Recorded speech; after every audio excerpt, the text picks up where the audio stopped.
Bom, hoje no GGN 20 horas temos um tema que é dos mais relevantes. Primeiro, a aproximação das eleições, a quantidade de pesquisas que surgem por aí, dando esperança de que o país supere esse período tenebroso.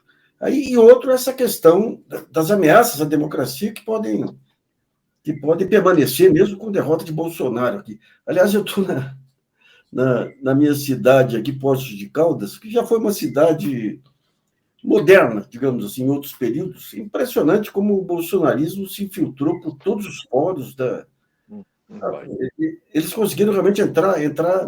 Os nossos entrevistados de hoje são Marcos Coimbra, Vox Populi, um dos grandes analistas de pesquisas e de políticas do Brasil, e o Rogério Dutra, da Universidade Federal Fluminense, que está lançando um livro, e da Associação Brasileira dos Juristas pela Democracia, que está lançando um livro aí sobre o sequestro da democracia. Eu queria começar com o Marcos, à luz aí das pesquisas, porque você lá atrás, quando começou essa dança de pesquisas, você já falava, o Lula desde sempre ele tem um patamar e esse patamar está se confirmando. Eu queria que você analisasse as últimas pesquisas e os possíveis efeitos aí dessas bondades do Bolsonaro do eleitorado. Não sei, o tempo vai passando, nós já estamos a 60 dias da eleição, e, sei lá, para dar uma data, desde o início deste ano, tudo que ele fez, faz e provavelmente fará, está se revelando inútil para modificar o grande favoritismo de Lula e, portanto, a chance muito elevada de que o Lula vença a eleição no primeiro ou no segundo turno. Eu acho que isso está visível, a rigor, desde o ano passado, porque quando o Lula voltou ao par, ele imediatamente reassumiu um tamanho histórico que sempre foi dele. Ele, desde quando venceu a barreira do medo, da desconfiança, de que o eleitor popular temia que ele não fosse conseguir ser um bom presidente. Havíamos passado décadas na teoria de que uma pessoa do povo nunca poderia ser um presidente da República. Eu não sabia falar inglês, já pensou o vexame, quando chegar lá na ONU vai ficar com cara de bobo. Essa cultura da superioridade dos ricos em relação aos pobres faz parte da nossa formação como pátria autoritária que somos. Nunca deixamos de ser um país autoritário. E uma das manifestações disso é essa. Mas Lula, o povo resolveu dar uma chance para ele. Como dizia o saudoso Duda, o medo foi derrotado pela esperança. As pessoas tinham esperança de que uma pessoa parecida com ela, parecida com ele, conseguisse ser um bom presidente, e foi. Exatamente o inverso do que aconteceu com essa figura lastimável desse Bolsonaro, em quem uma parte expressiva da população depositou uma confiança. Quem sabe, depois de 14 anos de governo do PT, já um pouco cansado, com as mesmas caras, as mesmas conversas, sem Lula, 14 anos depois, tinha muita gente que dizia assim, mas quem sabe não pode ser melhor com a outra turma. E não tinham informação adequada sobre quem era esse cidadão. Essa informação não pôde circular naquele período. Resultado, as pessoas que queriam uma melhora votaram esperando essa melhora, só que ela não veio. E assim como Lula foi um sucesso, Bolsonaro foi um fracasso. E quando Lula voltou ao páreo, isso ficou patente desde o primeiro momento. Lula nunca deixou de ter, em pesquisas adequadas, nunca deixou de ter uma vantagem na casa de 15 pontos nas pesquisas. E nos votos válidos, isso que a gente está vendo aqui, Gente, olha lá como é que nós estamos em maio de 2021, no primeiro ponto desse gráfico aqui. 49 Lula, 27 Bolsonaro. Tinha uma vantagem de 22 pontos. Lula tinha uma vantagem de 22 pontos. Passaram-se os meses, passaram-se as coisas, entrou o candidato, saiu o candidato, porque lá naquela altura tinha 17% pensando em outros nomes que não o Ciro, além dos dois. Hoje, em julho, 53, que está na margem de erro igual ao primeiro dado dessa série, e Bolsonaro com 33. Ele melhorou um pouco. Melhorou por quê? Porque os outros candidatos de direita foram morrendo ao longo do caminho, com destaque no seu Sérgio Moro, que está até assinalado aqui, em março deste ano, ele oficialmente saiu da eleição, e a soma dos outros candidatos caiu de 11 para 6 agora, 5 pontos. Foi a única coisa que fez o Bolsonaro crescer. Ele reocupou um tamanho que tinha tido antes do Moro ser inventado como candidato, saudado, insensato, mas virou o que era esperar que virasse, nada. Resultado, Bolsonaro chega agora a 2 meses, 60 dias da eleição, é isso que nós temos, não tem, e não tem mais nada na manga, não tem coelho para tirar da cartola, não tem asa na manga, o que ele tem? O que ele não está fazendo agora? Ou alguém acha que ele só vai começar a fazer bandalheira nas redes sociais a partir do dia 15 de agosto? Por quê? Bandalheira na internet tem data oficial para começar? Não. Está rolando. Tudo que eles tinham para fazer, eles estão fazendo. Tudo que eles estão fazendo com orçamento, tudo que eles estão fazendo com Congresso, tudo que eles estão fazendo com tudo. E o tudo que eles fazem não move a estrutura, o padrão de intenção de voto que a gente tem com Lula ao longo desses últimos meses, sistematicamente ultrapassando a barreira dos 50% mais um, e a chance de vitória no primeiro turno se mantém. Eu queria ver com o Rogério. Quem está dando um eco aí? Eu acho que é do Marcos aí, Marcos. Alô? Pronto. Então, eu queria ver com o Rogério. O Rogério fala em sequestro da democracia. A gente está vendo aqui nas últimas semanas aí uma debandada, digamos, aquelas corporações, especialmente as de controle, que foram uma ferramenta essencial no impeachment, no apoio à Lava Jato, estão pulando fora. Eu estava vendo outro dia a aposentadoria do presidente do Superior Tribunal Militar, dizendo que a eleição é papel do Tribunal Superior Eleitoral. E até então ele era apontado como bolsonarista. Como é que você vê aí, quando você fala em sequestro da democracia, como é que você vê, digamos, os estertores aí, ou não, do bolsonarismo? A gente corre o risco aí de atentados, de essas milícias armadas, e no pós-eleição, o que vai ser o país com essa herança trágica aí do bolsonarismo? Nassif, eu fiz uma organização de artigos desde 2014, 2015 até esse ano, de análises que eu desenvolvi sobre o andamento do processo político no país.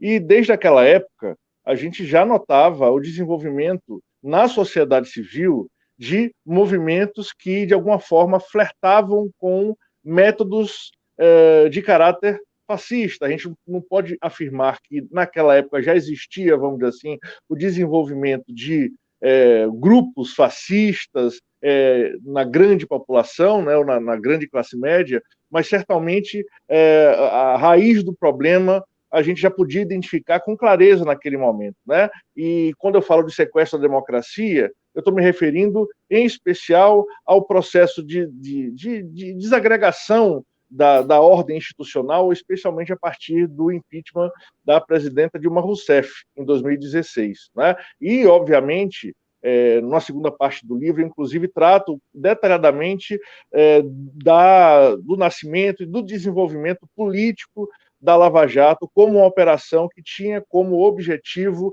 colocar a mão na política, né, interferir na política. O que é importante salientar, Nassif, é que, apesar do Bolsonaro hoje ser uma figura política em decadência, seja uma decadência eleitoral, seja estar em decadência por falta de apoio, pela diminuição dos apoios que ele teve durante a sua presidência, o fato é que o bolsonarismo, ou esses movimentos que têm a violência como manifestação de expressão, eles se desenvolveram, inclusive, dentro do judiciário, né? O judiciário, a gente tem que lembrar, chancela, historicamente, a morte e a prisão de pessoas negras no país, né? 80% das pessoas que estão presas são pessoas negras, 80% das pessoas que são mortas pelo Estado são pessoas negras, jovens negros periféricos. Então, esse sistema de justiça que foi montado lá no Estado Novo, a partir de uma orientação de natureza fascista, lá com Francisco Campos, Oliveira Viana e outros, hoje ele se desenvolve a pleno vapor pelas práticas institucionais do Poder Judiciário, que não tiveram uma ruptura com as práticas desenvolvidas durante o período do regime empresarial militar de 64. Né? A gente continua dentro dessas instituições, apesar da reforma do Judiciário em 2005, ainda com práticas, com uma cultura autoritária, com a cultura conservadora, com a cultura reacionária, orientando como o sistema de justiça lida com a pobreza, lida com a política no Brasil. Então, para responder diretamente a sua pergunta, Nassif, eu acredito que, mesmo com a derrota iminente do Bolsonaro, o Bolsonaro está às vésperas de ser derrotado de forma bastante expressiva, eu diria histórica nessas eleições, porque desde a nova República nós não tivemos uma vitória num primeiro turno para presidente da República, né? Então eu acho que isso será histórico se acontecer, mas ainda assim o bolsonarismo, ou esse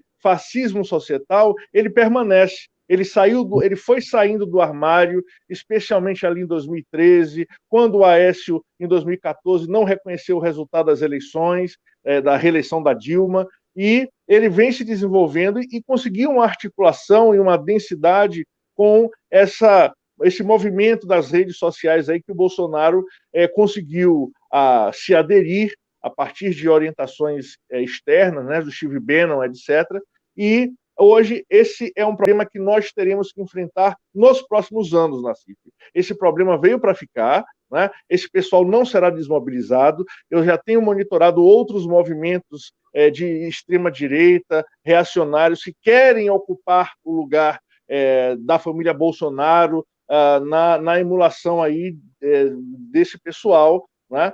Recentemente, dentro do próprio PDT, começou a se organizar um movimento de extrema-direita, emulando o Enéas, trazendo de volta a figura do candidato à presidência da República, Enéas, lá dos anos 80, 90, no sentido exatamente de se colocar, no meu entendimento, no lugar dessa figura patética aí, que é o Bolsonaro e sua corja. Então, aliás, o ex-ministro, o Rabelo, como é que chama lá? Aldo Rebelo, exatamente. O Aldo Rebelo, ele tem um grupo aí de militares e de conservadores que ele está fazendo uma aposta aí num endurecimento, e em muitas coisas o Ciro tem endossado dessas maluquices dele aí, né? É uma pena. É uma pena mesmo. Então, Nassif, isso tudo já era passível de exame desde 2013, 2014. Então, eu olhando assim para os artigos que eu escrevi, inclusive aqui no GGN, no Cafezinho, eu achei por bem organizar esse material e dar um sentido histórico a ele, né, para não se perder no processo. Então, eu não fiz nesses artigos o desenvolvimento de estudos mais analíticos, acadêmicos, isso eu fiz em outros livros, mas eu quis fazer desse livro, Agonia e Vertigem, O Sequestro da Democracia no Brasil, uma apresentação desse cenário histórico recente, para que as pessoas que não tiveram a oportunidade de entender como é que isso está acontecendo hoje no país, como é que Bolsonaro foi possível, né? Como é que essa raiva, esse ressentimento, eles se articularam socialmente, como é que isso aconteceu. Né? Então é basicamente esse o movimento que eu estou fazendo. Maravilha. Eu queria ver com o Marcos. O Marcos, tem algo que é extremamente fascinante e apavorante, que é na área que você estuda, que são os movimentos de onda, de opinião. Que é algo que, desde que eu me conheço como jornalista, eu procuro investir contra as ondas aí. Eu sei o que é no meio jornalístico o pavor dos maiores, não estou falando nem do jovem repórter aí, ir contra a onda. Mas as ondas, elas vão e refluem. Nós tivemos a onda aí do macartismo, refluiu. Tivemos a onda de 64, que tem um ápice lá até no governo Médici, começa a refluir. Como é que você vê essa onda? Não em relação à direita, à ultradireita, que se vale dela, mas em relação, digamos, ao conjunto da opinião pública, das instituições, do judiciário. Eu estou falando, na condição de vítima de perseguição do judiciário, eu tenho percebido uma certa mainada aí nesse espírito político dele. Como é que você vê esses movimentos?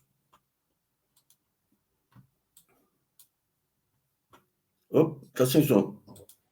Eu não me considero, digamos, qualificado para uma discussão mais aprofundada desse assunto, que é da maior importância. O que eu percebo, o que eu vejo na maneira como as pessoas reagem aos temas em pesquisa de opinião pública, em levantamentos desse tipo, é que nós chegamos a um ponto na história do capitalismo contemporâneo, pós-crise, do neocapitalismo, o aprofundamento desses movimentos de hiperfinanciarização, hiperbilionarização da economia. Isso, claro que deixou para trás uma parcela muito grande das velhas classes médias, e foi no terreno dessa decepção com o mundo de maneira geral, associado com essa possibilidade de vocalização das mais radicais individualidades, passaram a ter como se expressar via redes sociais, acesso garantido do idiota da aldeia ao idiota da aldeia, como dizia o Eco. Então, todos os idiotas de todas as aldeias do mundo passaram a falar ao mesmo tempo e, em muitos lugares, ecoando as mesmas queixas, as mesmas frustrações, os mesmos sentimentos de perda, maior ainda nos países onde um desenvolvimento social minimamente, sei lá, consolidado havia feito com que imigrantes, com que minorias, com que parcelas desprivilegiadas da sociedade fossem amparadas. E essas pessoas que se sentiam perdendo seu lugar, conseguindo falar, a primeira queixa foi contra essas minorias que roubavam os empregos, o dinheiro, o colégio, sei lá, o hospital, tudo que achavam que tinham direito pela nacionalidade, pela etnia, pela cor da pele. O fato é que esses anos de financiarização, bilionarização, essas maluquices do capitalismo contemporâneo, provocaram frustrações elas próprias, e há uma tendência, me parece, de reencontrar alguns lugares em que você podia sair disso e pensar outras coisas.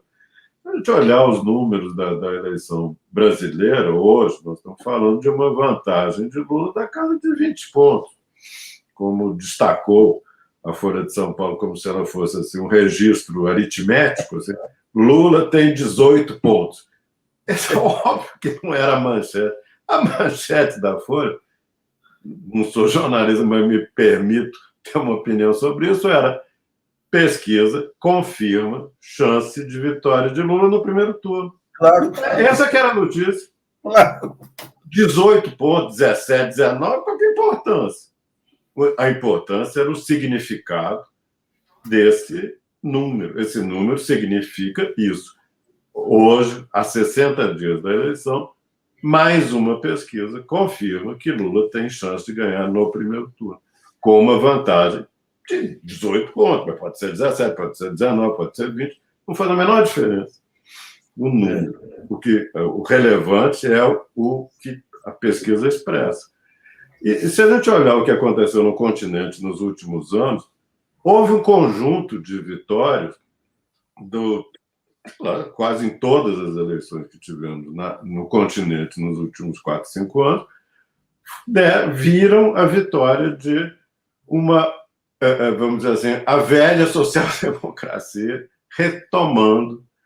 recuperando o poder que havia perdido para autocratas de direita ou representantes desse tipo de visão de mundo, de economia, de sociedade. Todos ganham, todos candidatos com esse perfil da social-democracia sul-americana ganharam nos últimos anos. Agora, ganharam, em alguns casos, por vantagens infinitesimais. O Alberto Fernandes ganhou na Argentina de 48-40, foi uma vitória boa, lá não precisa ter 50%. Mas no Peru foi 50,1 a 49,9. Você não pode querer uma coisa mais empatada. Pois bem, na Colômbia, 50,4 a 49,6.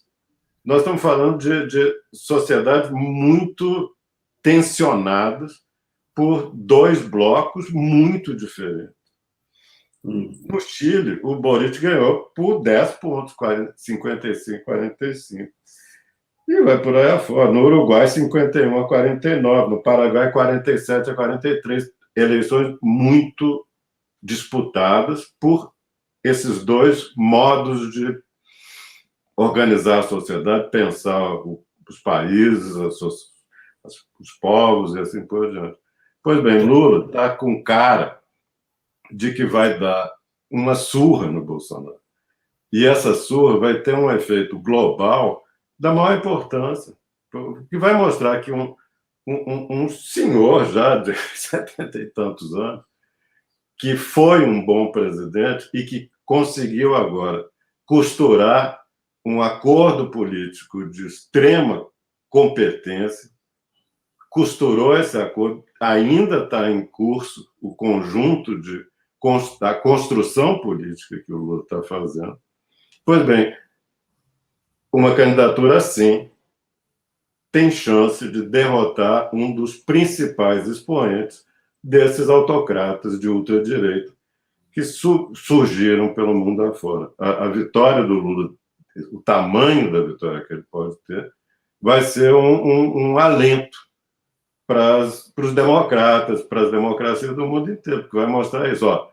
Dá para ganhar desses caras, e não é no pau a pau, dá para ter grandes vitórias se você conseguir construir grandes projetos. É claro que também tem que contar com a contribuição do idiota lá do outro lado, que fez o possível para estragar qualquer chance que ele tivesse.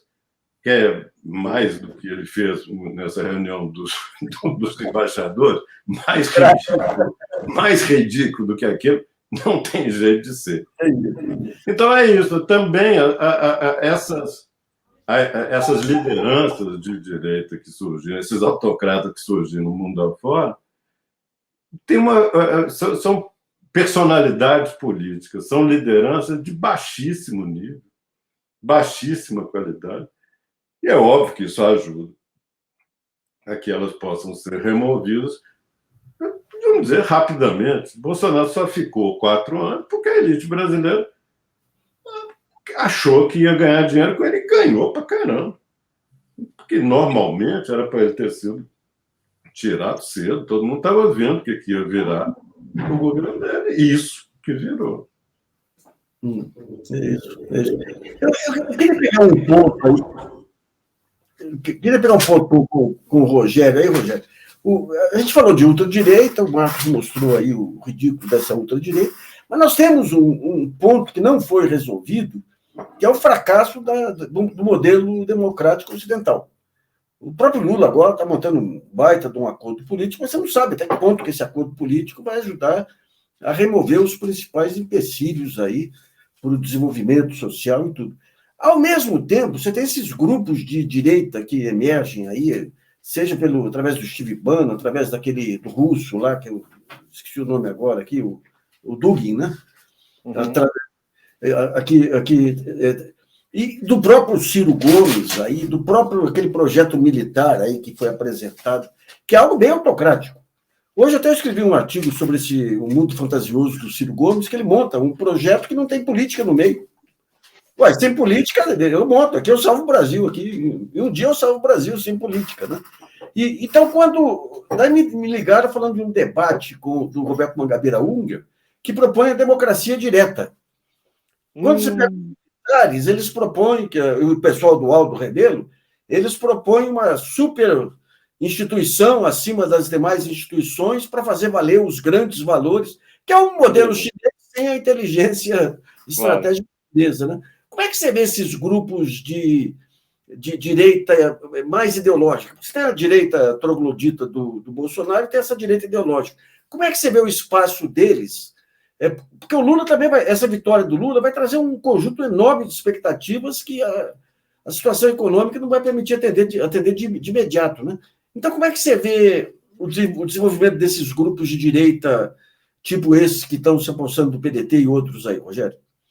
Eu achei muito interessante o que o Marcos falou do idiota de aldeia, porque esse discurso aí do Eco, ele tem uma parte que também algumas pessoas não chamaram atenção e que você chama muito, Nassif, que é o seguinte: os meios de comunicação de massa, e o Eco chamava atenção para isso, eles foram os responsáveis por esse idiota da aldeia preencher um vácuo que os veículos de massa não estavam conseguindo preencher.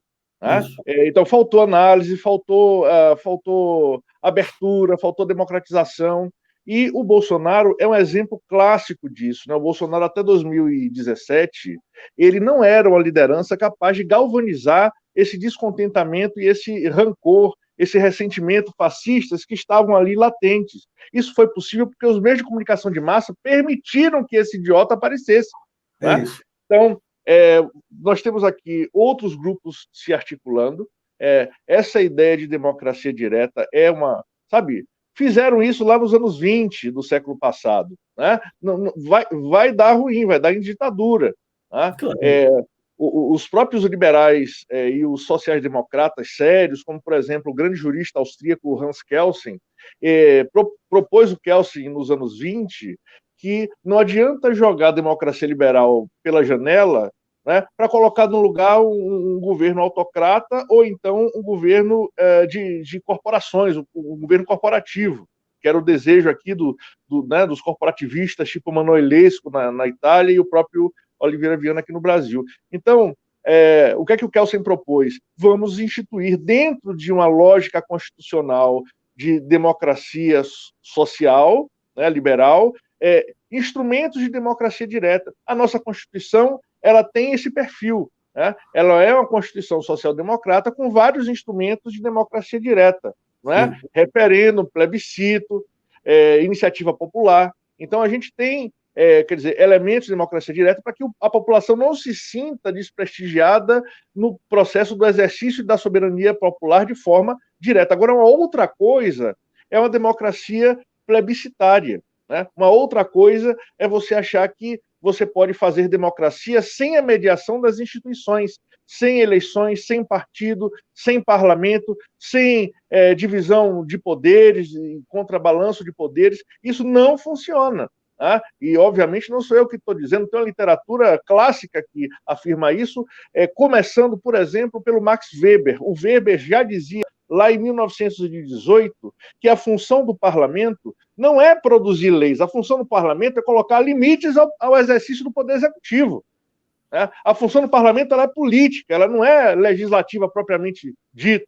Então, esse é o nosso problema hoje, como você apontou, Nassif, a dissolução desse modelo de democracia de coalizão, né, de presidencialismo de coalizão. Né, o Sérgio Abranches, o Fernando Limonge já escreveram bastante sobre isso, no sentido de que essa é a característica das democracias ocidentais contemporâneas, não é só do Brasil, né? E é por isso que na Itália vai dar Operação Mãos Limpas, e depois da Operação Mãos Limpas, que iria limpar a Itália da corrupção, aparece o Berlusconi, né? Um líder fascista clássico vinculado aos meios de comunicação de massa lá de propriedade dele, né? Então, nós temos esse problema, mas não se resolve o problema do presidencialismo de coalizão jogando as instituições democráticas pela janela, importando um modelo completamente testado na sua incapacidade, que é a ideia de uma democracia direta em sociedades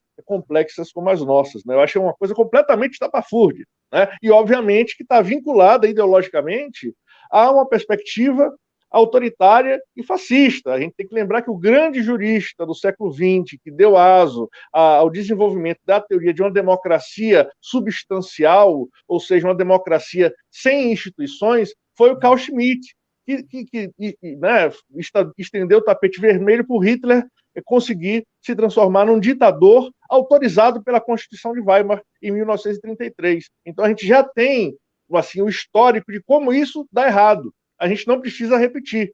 Agora, obviamente que o problema central, um dos problemas fundamentais aqui do Brasil no que diz respeito à questão política, é essa falta de regulamentação dos meios de comunicação de massa. Esse é o problema, porque são os meios de comunicação que permitem transformar um imbecil como o Bolsonaro num líder político, sem nenhuma consistência. Olha só, se o Bolsonaro fosse competente, a gente estava numa situação muito pior do que a gente está hoje, né? Se ele fosse competente, se ele fizesse tudo aquilo que ele disse que ia fazer, a gente estava muito mal. Nós não estaríamos aqui conversando, Nassif.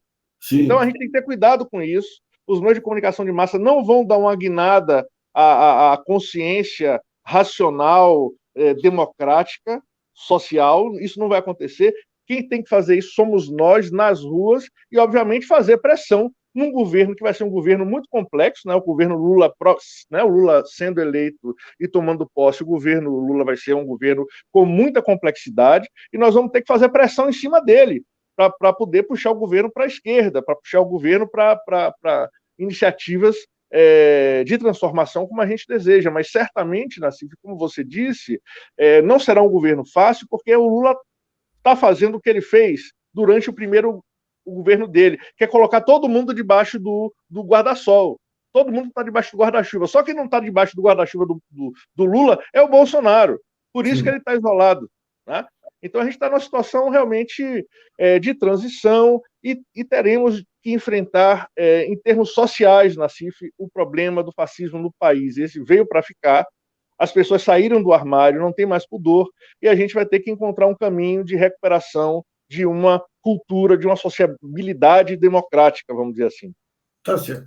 Deixa eu fazer uma pergunta para o Marcos. Marcos, você teve um período aí que você tinha esse negócio do saudosismo, do período militar, das dúvidas em relação à democracia. Algumas pesquisas recentes mostram a aprovação da urna eletrônica, tudo. E, aliás, é interessante algo que foi colocado pelo Edson Fachin, do TSE, algo muito interessante, que foi a democratização permitida pela urna eletrônica. Quando a gente olha os Estados Unidos, você tem lá uma tentativa em muitos estados mais atrasados de complicar as eleições, de criar dificuldades, justamente para afastar o pessoal de baixa instrução e tudo. E aqui, efetivamente, a urna eletrônica trouxe todo um pessoal que bastava apertar o botão para votar, né? Mas como é que você vê nas pesquisas aí a aprovação e desaprovação da democracia, do voto e da urna? Bom, tem pesquisas feitas no conjunto do continente que mostram que a aprovação da democracia em si no Brasil é hoje uma das mais altas em todas as Américas, do México para baixo.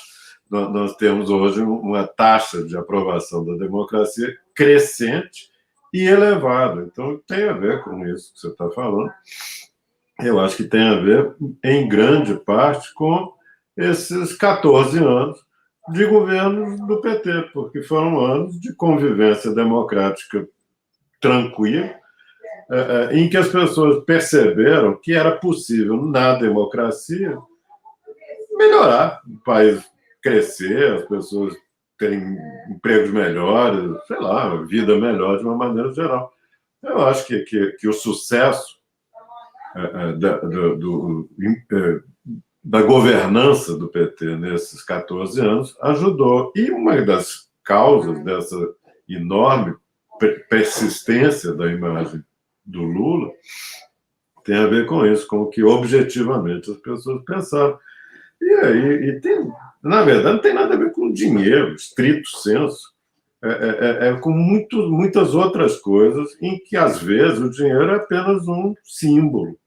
É só ver o Auxílio Brasil do senhor Bolsonaro, que já está sendo distribuído desde o início deste ano, então não é que ele vai inventar agora R$ 600 para dar para o povo, é mais que o dobro do Bolsa Família.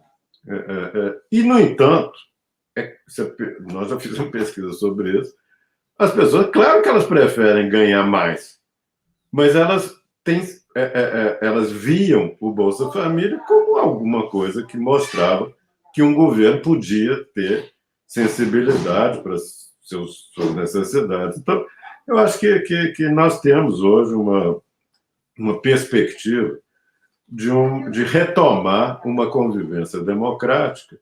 E o Lula tem razão quando imagina que terá um período razoavelmente longo de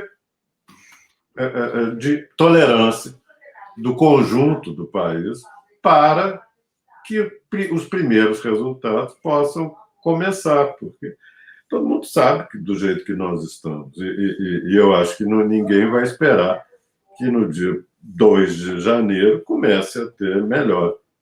Há gente nos economistas de esquerda que acha que as condições internacionais com uma pessoa como Lula na frente do governo serão muito substancialmente melhoradas num prazo relativamente curto. Eu não tenho capacidade para discordar ou concordar com essa tese, mas eu ouço e vejo gente que eu respeito acreditando que não é impossível que tenhamos um ano de 2023, completamente diferente com o Lula do que seria se esse panaca tivesse continuado na frente do governo. Tudo vai melhorar, dentro e fora do Brasil. Então, isso ajudará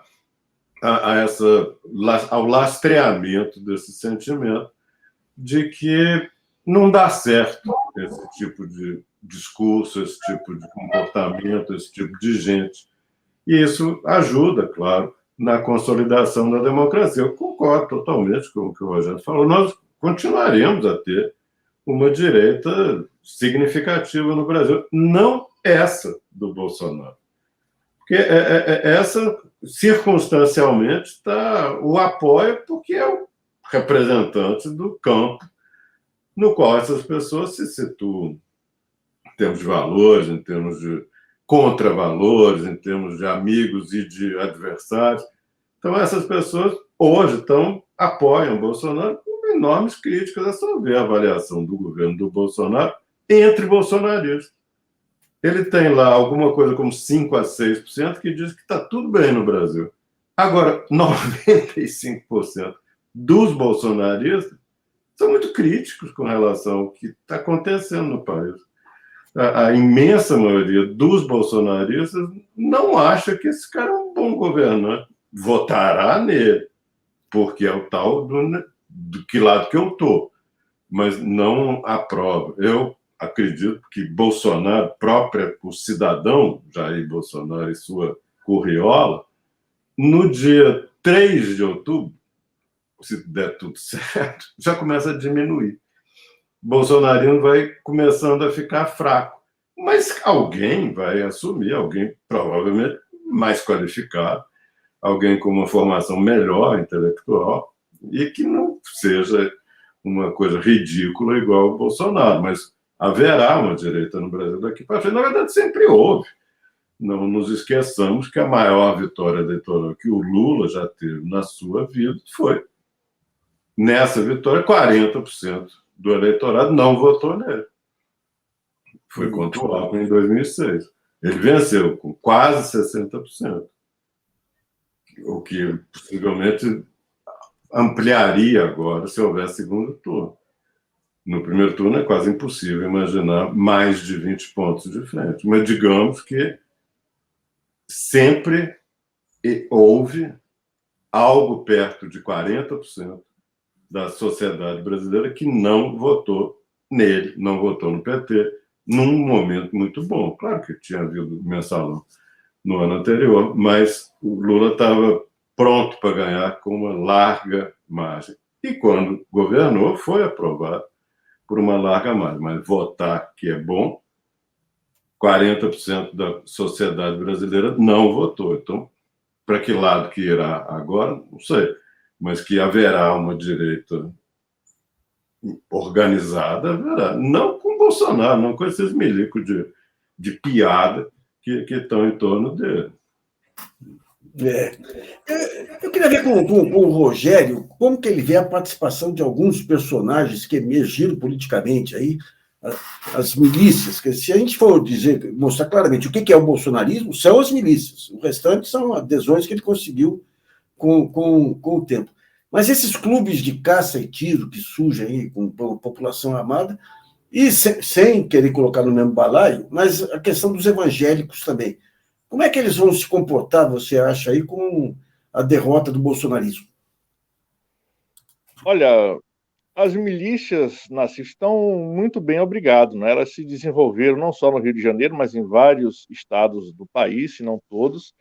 Elas têm uma articulação também com o crime organizado, com o PCC, mas não é exclusiva, tá? Existem outras articulações aí, e elas funcionam no vácuo do Estado, né? Isso não é novidade também, né? Vários estudos sociológicos, desde o início dos anos 2000, quando esse fenômeno foi identificado aqui no Rio de Janeiro, já estabeleceram como fato que a ausência do Estado, né, a despreocupação do Estado com larga parcela da população marginalizada, das periferias, das grandes cidades, fez com que esse vácuo fosse ocupado, né, por essas organizações que têm ligações com o Estado, que têm capilaridade política. No Rio de Janeiro, vários representantes políticos foram financiados, eleitos pelas milícias, como é o caso, inclusive, da própria família Bolsonaro, diga-se de passagem. Né? Então, a gente tem uma situação que é muito grave. Eu acho que é uma das mais graves, porque isso remete a um processo que antecede, vamos dizer assim, historicamente, se a gente for olhar, por exemplo, para a dissolução da ordem política na Itália, né, nos séculos XVI, XV, a gente vai ter lá o Signori lidando com os milicianos. Né? Então, essa capilarização das milícias aqui na Baixada Fluminense, em outros lugares aqui do Rio de Janeiro, dão, vamos dizer assim, a receita do bolo para que no resto do país o poder político seja paulatinamente ocupado por esse pessoal. Né? Então, essa degradação da vida política que a gente observa com esse exemplo do Bolsonaro não é algo que vai acabar com ele. Tá? A gente percebe, por exemplo, que a ascensão da extrema-direita está vinculada à derrota da direita liberal, a direita com luva de pelica, como era o caso do PSDB. Né? Então, o PSDB se dissolveu, pulverizou, e nós não temos a perspectiva de que algum grupo político vinculado ou ao centro ou à direita ocupe simbolicamente, politicamente, o papel que o PSDB ocupou na Nova República, no sentido de barrar os extremismos de direita. Né? A gente está agora sem essa antepara. Né? É possível que se constitua essa antepara? Sim, é possível. Talvez uma das tarefas históricas mais importantes do Lula, caso ele seja eleito, seja abrir espaço para uma organização partidária que ocupe esse lugar do PSDB.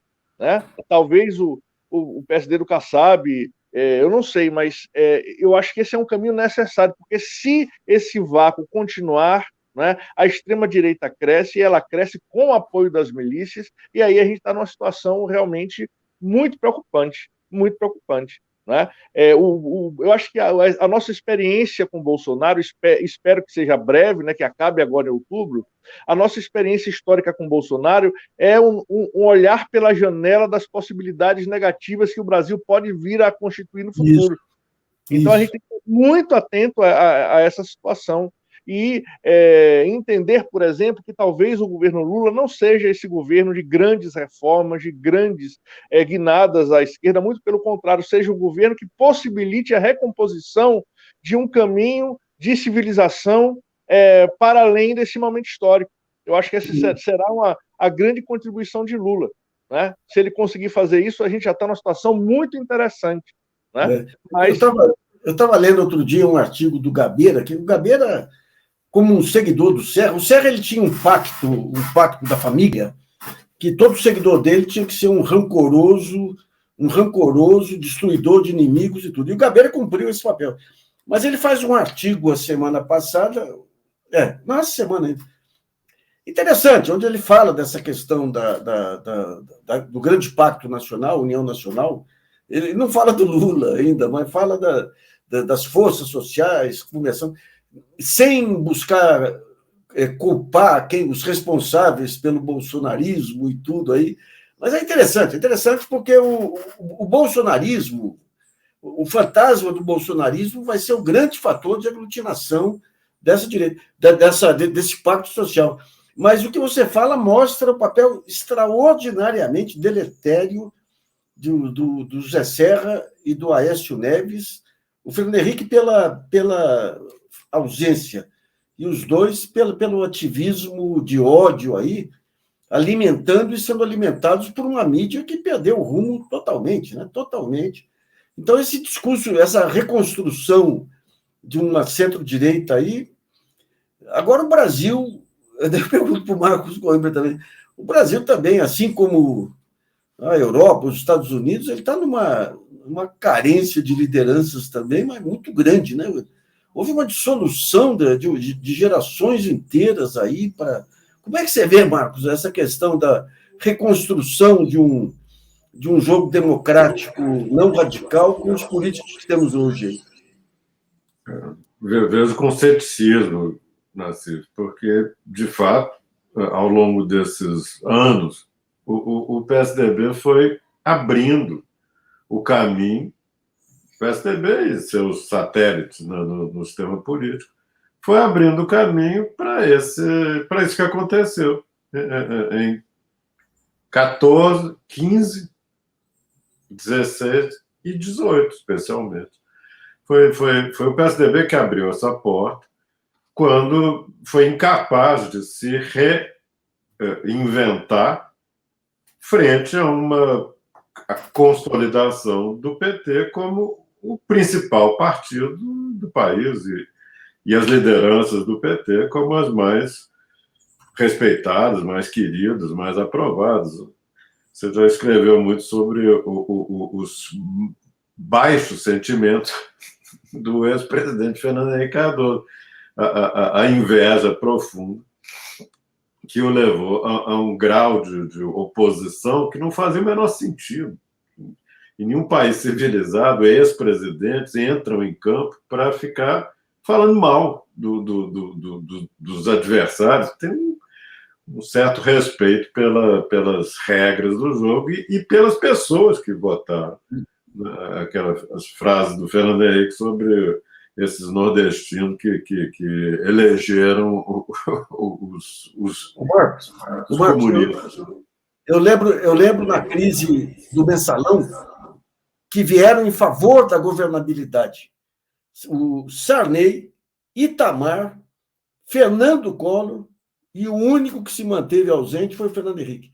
Esses sentimentos menores da inveja de tudo, a política não costuma incluir como um fator decisivo, mas foi um fator decisivo no apequenamento do Fernando Henrique e no aprofundamento da crise, né?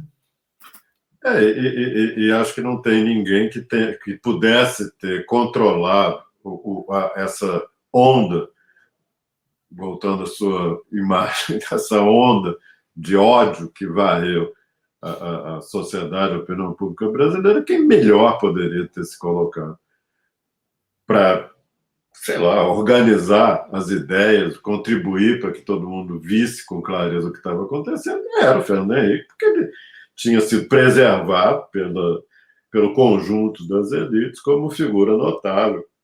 Tivesse sido, talvez não tivéssemos chegado onde chegamos.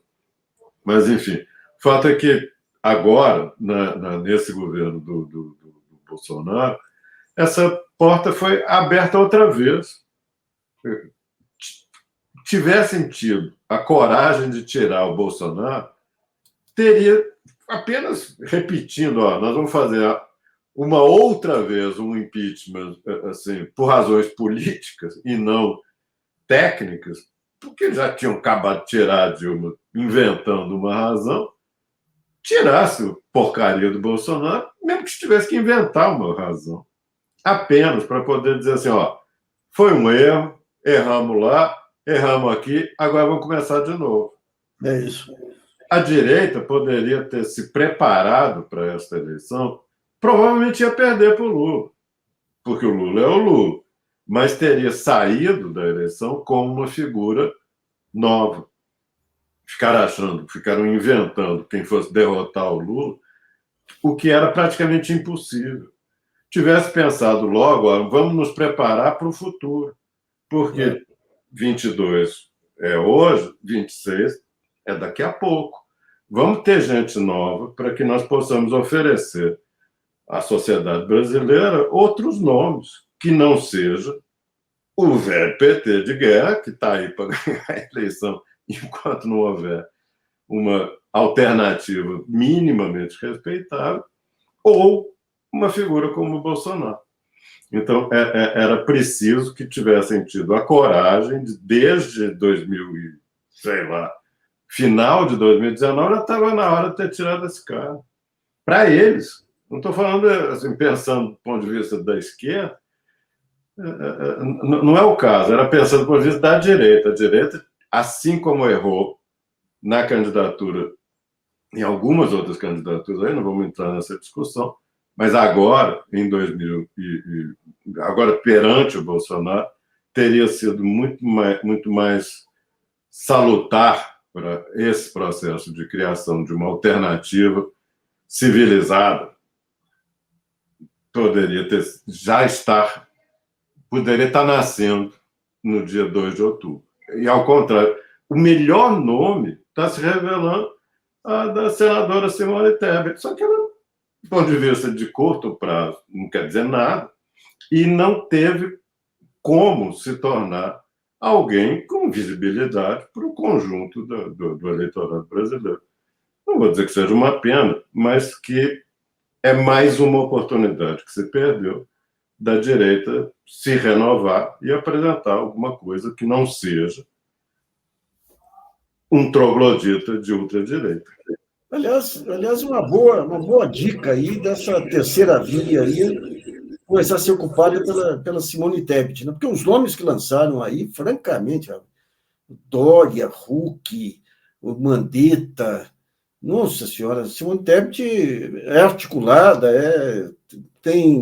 dá sinais que pode evoluir por uma compreensão melhor aí dos problemas sociais. Bom, eu queria agradecer muito ao Marcos e ao Rogério aí, tivemos uma bela explanação de ambos os lados aí sobre esses tempos que esperamos que sejam tempos radiantes aí para o Brasil e não tempos sombrios. Um grande abraço e obrigado, pessoal. Abraço, Nassif, abraço, Marcos. Obrigado, Rogério, obrigado, Nassif, foi um prazer conversar com vocês.